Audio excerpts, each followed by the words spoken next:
আসসালামু আলাইকুম everyone, welcome back to my challenge. আজ বানাবো কফি মিল্কশেক। চলো তোমাদের সঙ্গে শেয়ার করি। প্রথমে একটি পাত্র নিয়ে নিয়েছি, এর মধ্যে আমি নিয়ে নিচ্ছি কিছুটা পরিমাণ চিনি, কিছুটা পরিমাণ কফি পাউডার,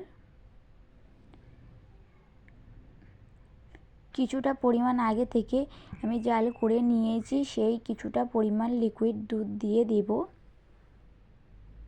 দিয়ে ভালো করে চামচের সাহায্যে আমি নেড়ে নেব। কিছুক্ষণ ঠিক এইরকমভাবে নেড়ে নিতে হবে যাতে চিনিগুলো গলে যায়।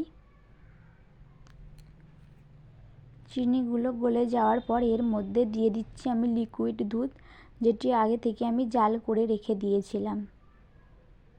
আমি এখানে 3 গ্লাস লিকুইড দুধ ইউজ করেছি, তোমরা তোমাদের পরিমাণ মতো ব্যবহার করতে পারো। তারপর আবার একটি গ্লাস নিয়ে নিয়েছি, এর মধ্যে আমি কিছুটা চকলেট সিরাপ আমি লাগিয়ে নেব গ্লাসটির মধ্যে।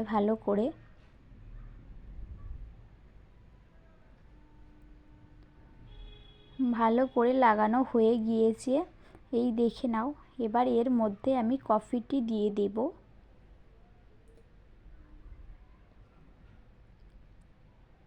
আমি কফির মিল্কশেকটি দিয়ে দিচ্ছি।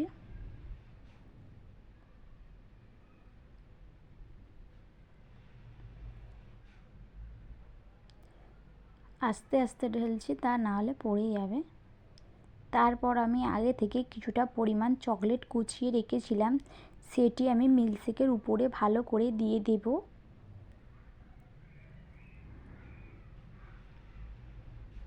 দিয়ে দেওয়ার পরে কিছুটা পরিমাণ আমি কাজু বাদাম নিয়ে নিয়েছি, সেটি মিল্কশেকের উপরে ভালো করে দিয়ে ডেকোরেশন করে নিচ্ছি। তারপর মিল্কশেকের মধ্যে একটি স্ট্র দিয়ে দেব। দিয়ে দিলেই রেডি আমাদের কফি মিল্কশেক।